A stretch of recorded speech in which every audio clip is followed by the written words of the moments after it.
3rd of January to discuss a continuation really of the discussion that I started yesterday regarding detaching and maintaining a comfortable distance between a situation that triggers you and your reaction, because we tend to give a knee-jerk reaction. And the problem with that is we can quite often do something that we regret. I mentioned that you don't have to be a people pleaser, that being kind doesn't equate to being weak. And I also mentioned that you are your own best expert, and the way you feel about somebody is the best measure of whether or not that person's right for you or wrong for you. And you should just step back and witness and use your ears and mouth in the proportion that you were given them. In other words, listen twice as much as you talk. And then you'll get a good measure of what somebody's like. Let me just sign in. Let's see if I can sign in.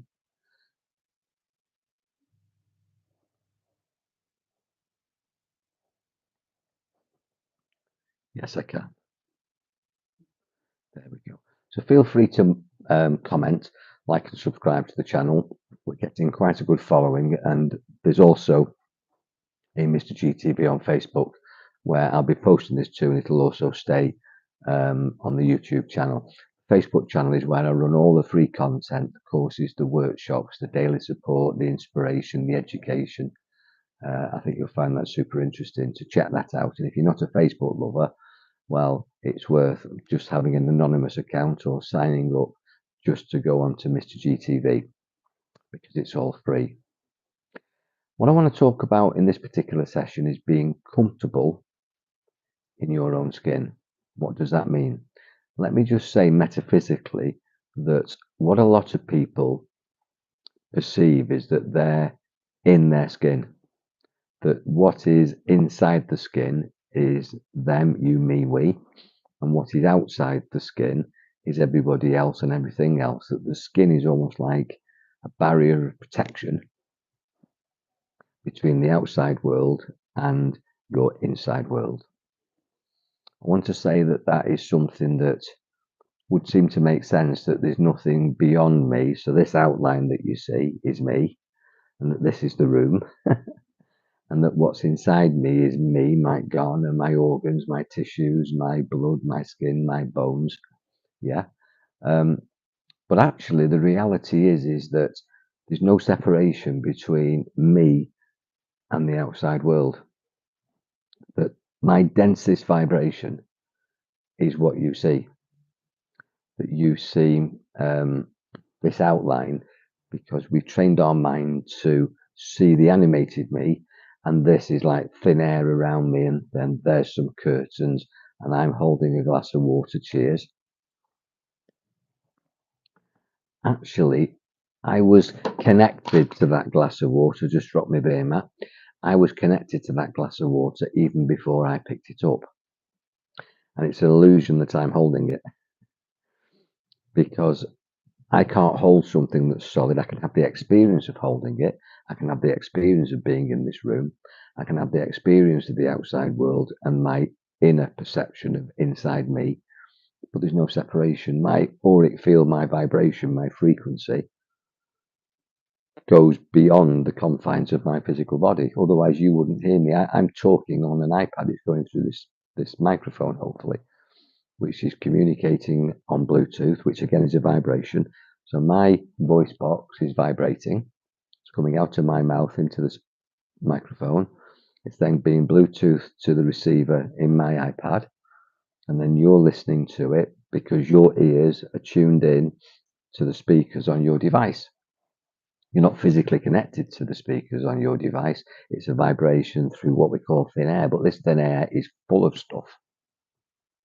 So when we say we're comfortable within ourselves, we tend to relate to the body as where we are, but we're everywhere because we're connected to everything.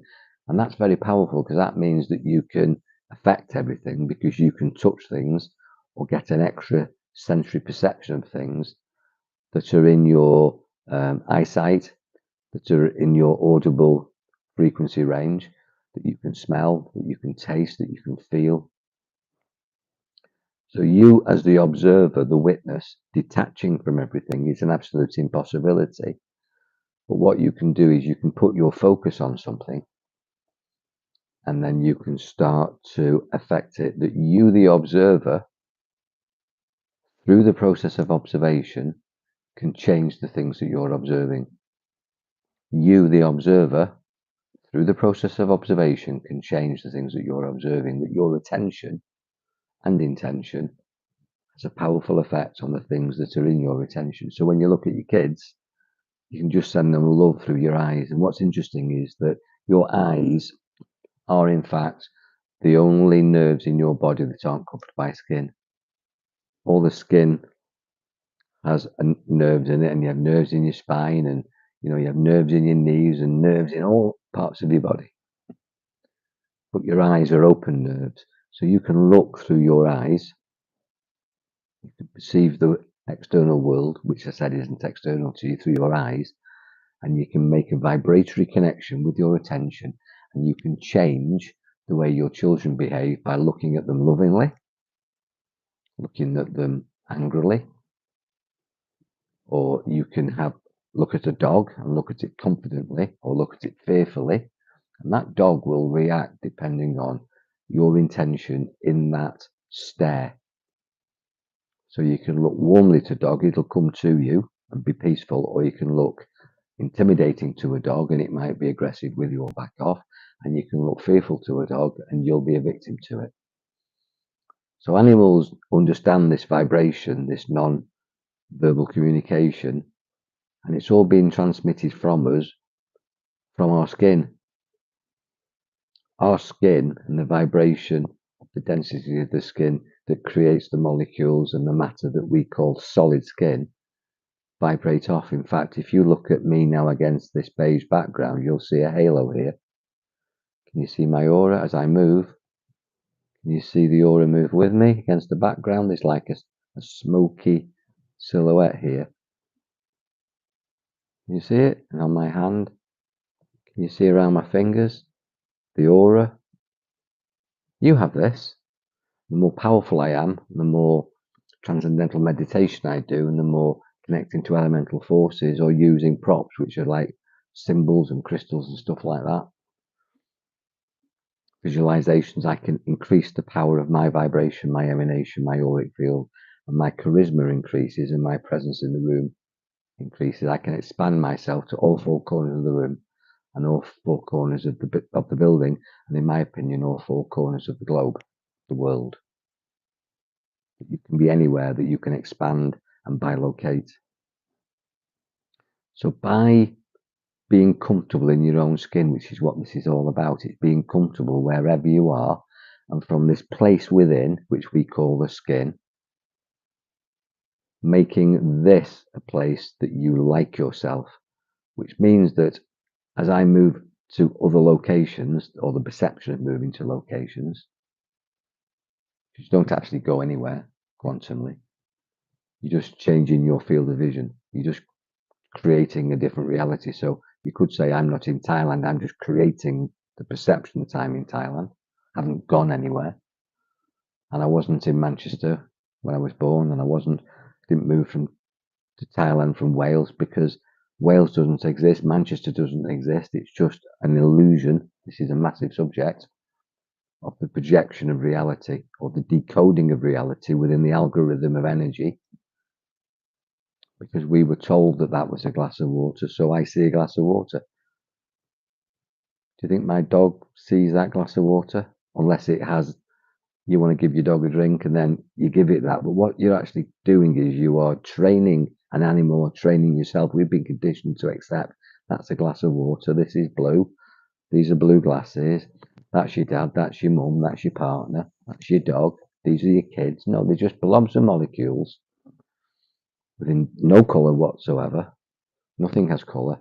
It's just that this reflects blue. This water is just molecules vibrating as water. The container the water's in are molecules vibrating as glass. These are molecules vibrating as gold. These are crystal molecules vibrating as blue crystals. So, they just vibrate and they give off a resonance, they create a form, and we decode it with whatever label we've been told. Now, your body, again, is just a collection of vibrating energies that we call molecules. So it becomes a particle, then it becomes a wave, and we interpret it as Mike Garner or whatever name yours is, and your parents and your dogs and water and cup of tea and a bowl of rice or whatever it is that you're having, your car. Now, I know that I can manipulate that because in hypnosis, I can make people not see things or hallucinate things and not experience things or experience things that aren't there, that are there. So you can have a perception deception. But wherever you are within the illusion, and I hope you're still with me with all this and not think I'm crazy, and I'll take questions on this in the comments box. What I'm saying to you is that consensually we agree that you're in your body and that, like, I'm in Thailand and you're where you are, but you haven't gone anywhere. It's just that we're all agreeing and nodding and consenting to the illusion of the reality that we're accepting. But wherever you are within the illusion, be happy there. Wherever I lay my hat, that's my home. You put your hat on your head and your body is your home. So be comfortable with your body and be comfortable, so-called, in your body. I don't believe that your mind's in your body. I believe that your body is in your mind, that the mind is unlimited, is everywhere. And then we create the appearance and the sensations, which are illusions, of an exterior material world. It's a massive subject, I won't go into it, but there's lots of other people who believe that also. And, as we ascend into fifth and sixth and seventh dimensions, as opposed to the 3 dimensions that we're currently in, we probably won't need a body. In fact, when you dream at night, you go to bed, you don't need a body, but you experience all sorts of other realities in your dreams. You can be flying, you can be swimming, you can be underwater, you can be Superman, Superwoman, you can be in multiple countries, you can have different personalities, and none of it's real, but it feels real. And then we wake up, and why do we believe that this is reality? Why do we believe that this is the real world? That this is fixed? A frozen sculpture within your body? Maybe your dreams the reality. And, maybe that when you dream is the real world, and this bit now is the dream. Who knows? Nobody knows. But whatever it is that you believe and however you perceive it, make it work for you. That's the trick. Be happy in your body. Be comfortable in your home. So learn to get a feeling of, oh, I feel good. Breathe. Step back from external dramas because you're creating them. Don't attach to them. Nothing to do with you when somebody's angry. That's all to do with them. Nothing to do with you that they're calling you things. That's their shadow self working through some projections and traumas, and they're just projecting it onto you. Don't own it. When somebody throws something at you, don't catch it. Talked yesterday about guilt throwers and guilt catchers. If you're with narcissists and guilt throwers who are trying to control you, don't catch it. And if you have caught it, just drop it or give it them back. Don't own it. If you need to know how to do that, we need a chat. And just be comfortable where you are. Don't have to have perfect external circumstances to feel comfortable inside. You can create comfort inside with practice, wherever you are, whatever you're doing, whoever you're with.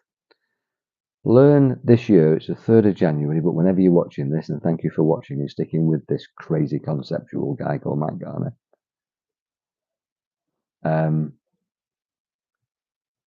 Practice being at peace in all circumstances, easy and difficult, positive and negative.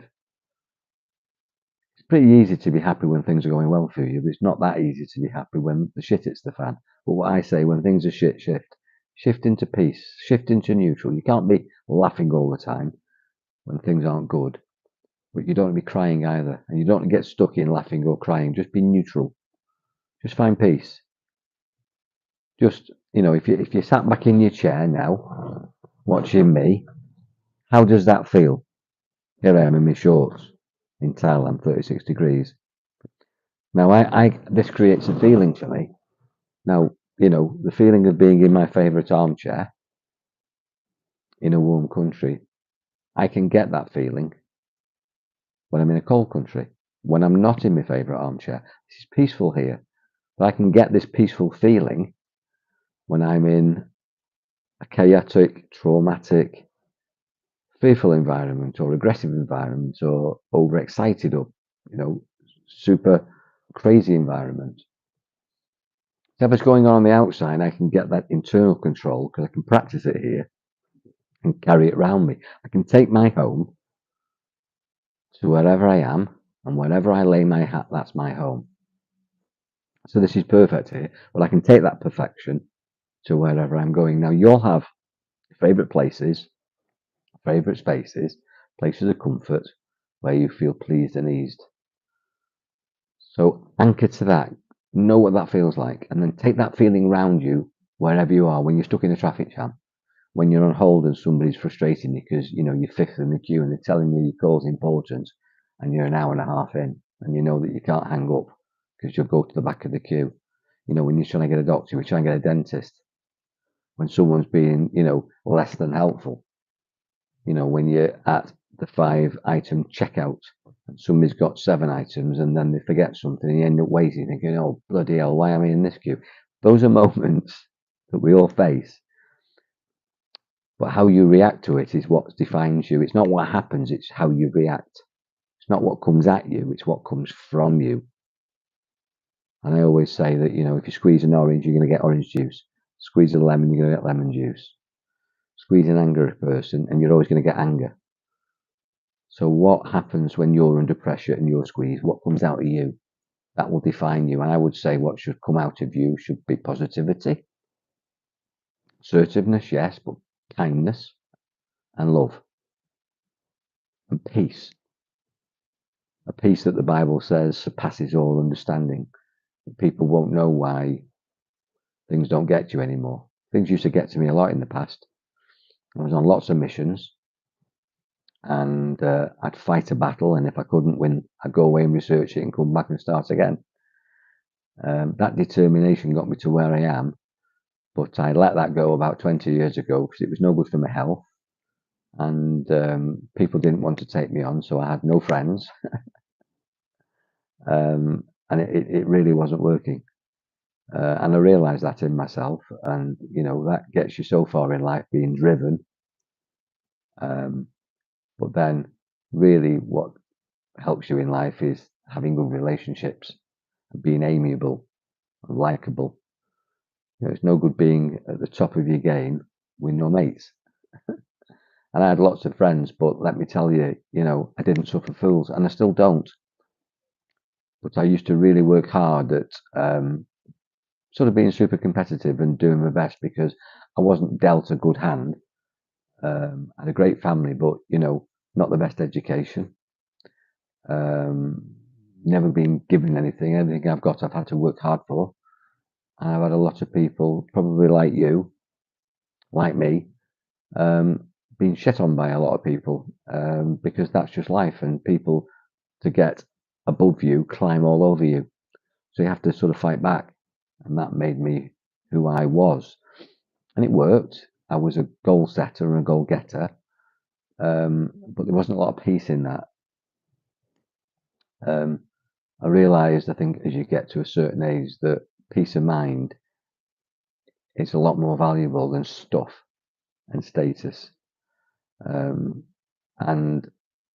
I also, through a series of experiences, personal and things happening to me, that realised that the best response to come from me with those situations was to calm down, slow down, find some peace, and get on a mission that was greater than my decision that I wanted this, that, and the other.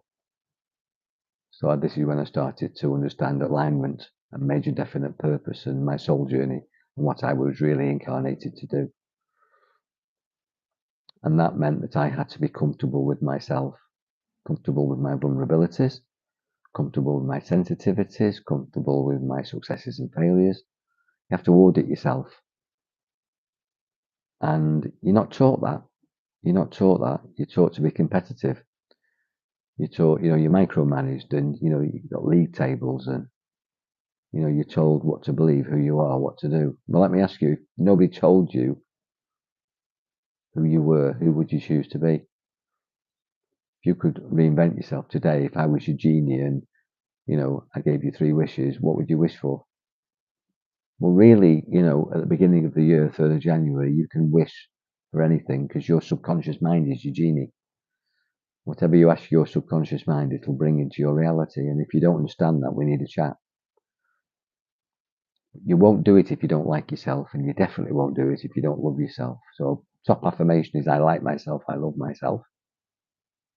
Every time you see a reflection this year, look at the reflection, look at yourself in the eyes in the reflection, whether it's a shop window, a mirror in your car, a mirror in your house, or just a device that's reflective, or whatever it is where you see yourself. Just look at yourself, and every time say, I like myself, I like myself, I love myself. Build up your self-esteem by saying, I like myself and I love myself, and be comfortable in your skin. Wear what you want, do what you want, get yourself fit and healthy. No particular size, but you have got to be healthy. You might be healthy at 20 stone, but you might not be healthy at 20 stone. You might not be healthy at 8 or 10 or 12 stone, but you might be. So find a weight, a size, appearance, an image that works for you. And you're your own best expert, not what the magazines say or the media say or the recent trends say. Set your own trends, be comfortable with yourself, and create an avatar, because that's what you are, an avatar. Your body is just a vehicle to carry your mind around in. Create a vehicle, this body, that you can connect and blend with everything, as I say, through this thin air, through this vibration, and become high vibration. Now, everything that I'm teaching for free on Mr. GTV is how to become high vibration. It's how to have a positive mindset, a positive body set, balanced emotions, be goal driven, be healthy, happy, and successful, and to have, in my opinion, peace of mind. It starts with peace of mind, and peace comes from accepting yourself and not allowing other people to push your buttons and to take control and be responsible. So I've said a lot, probably more than I planned to say. 3rd day of January, lots more to come. If you like this or you think your friends will like it, subscribe so you don't miss anything. I'm trying to build a YouTube channel up at the moment because the more subscribers, the more viewing hours I get. The more freebies they'll give me to be able to extend the freebies I give to you. So if you're watching this on any Facebook channel, there'll always be an option to watch this in the app. When you click on the links, it says watch in the app. Watch it in the app. Watch it on YouTube for me, please. I don't charge people, but that would be payment to me. You'd do me a great favour, and it will enable me to get more viewing hours. I'm trying to get to a point where I can build up the YouTube community to get this stuff out globally. We're in challenging times, but life is good. The world is good, despite what you're being told. And you're super powerful. But like yourself, love yourself, be the witness, and realise, I'll say this, that you, by changing the way you look at things, can change the things that you're looking at. So if you look at things positively, the things that you look at becomes a positive experience for you. So look at your kids positively and lovingly and constructively in a kind way. Look at your partners in the same way. Treat your bosses and your co-workers in that way. Everybody that you meet at the shops and down the bank and at the petrol station. Create the world that you want to see. The world that you want to see comes from you and me. The world that we all want to see comes from you and me. We can have a powerful effect just through observation. So be the witness. Listen, I've talked a lot, but I'm sharing because I'm caring. Be loving in everything that you say and do. Don't devalue yourself and don't devalue others. Be powerful. God bless you. Enjoy your mind.